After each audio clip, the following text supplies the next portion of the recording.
Арбаңыздар ардактуу телекөрүүчүлөр, эфирде кайрадан айтпасам болбойт автордук берүүсү. Аны мен Талгат Абдурахманов алып барам. Ассаламу алейкум. Айтпасам болбойт деп элдин арыз моңун сатирага айланткан таланттуу балдардын башын бириктирип, Куудулдар мектебин ачкан. Чыркыраган чындыктын баарын топтоп китеп кылып жазган белгилүү куудул, акын, сатирик, актер Рахман Разыков агай бүгүн биздин мейман. Агай, студиябызга Жалал Абад шаарына кош келиңиз. Саламатсыздарбы. Менин алгачкы суроом мындай болсун. Сиз жүргөн жерде концерт болот же кино тартылат, кыскасы жөн жүрбөйсүз. Жалал Абадда жөн жай элесизби? Жалал Абадда жөн жай элемин. Бирок туура айттың, мен ошол кино тартылган жерден келдим азыр. Кино Жалал Абадда эмес, Салам алейкте тартылып атат. Салам алейкте Ак тилек деген бир жакшынакай кичинекей тоонун ичиндеги айыл бар. Режиссер ошол жерди тандаптыр съемка тартканга. Бул мен жазган сценарий боюнча Эрен деген кино жаздым эле. Бул жазылганы көп болуп калды. 5 жыл болгон бул сценарий жазылганына. Анан тартканга азыр эми мындай мүмкүнчүлүк болду. Акча каражаттары чечилип дегендей.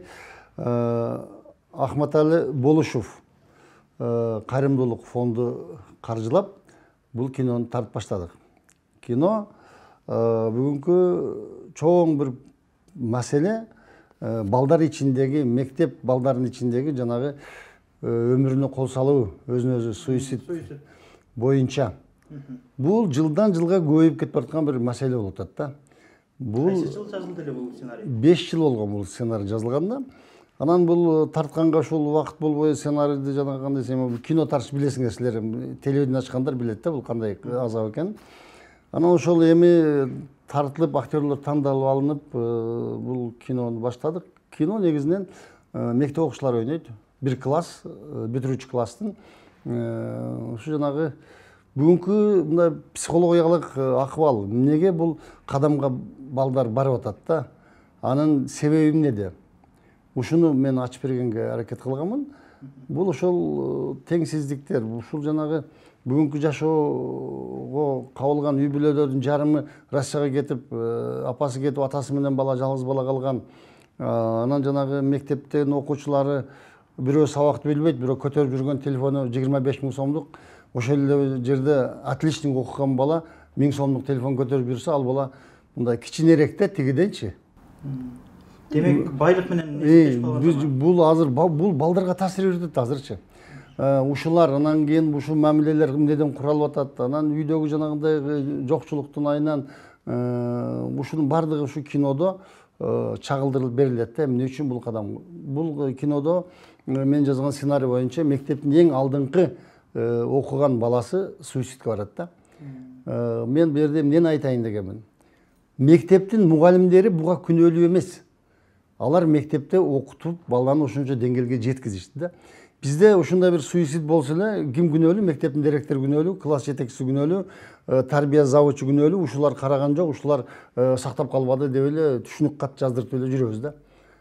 А бул кинодо аларга күнөө кое албайсың. Алар ал баланы ошончо деңгээлде окутту. Ал бир мындай олимпиадаларга барып, ушундай мектептин сыймыгы болгон бала ушул кадамга барды да. Эмне үчүн деген суроо ушу кинонун жүрүшүндө чечилет да.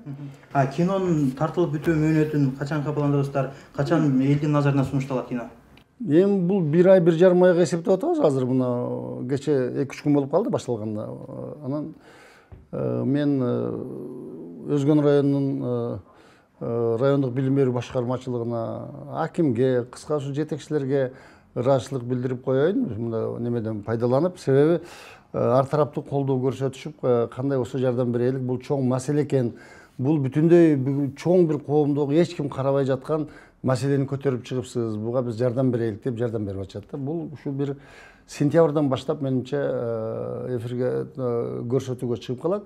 Дагы бир айта турган нерсе, бул кино Илим билим берүү министрлигинин буйрутмасы менен деп тартылып атат.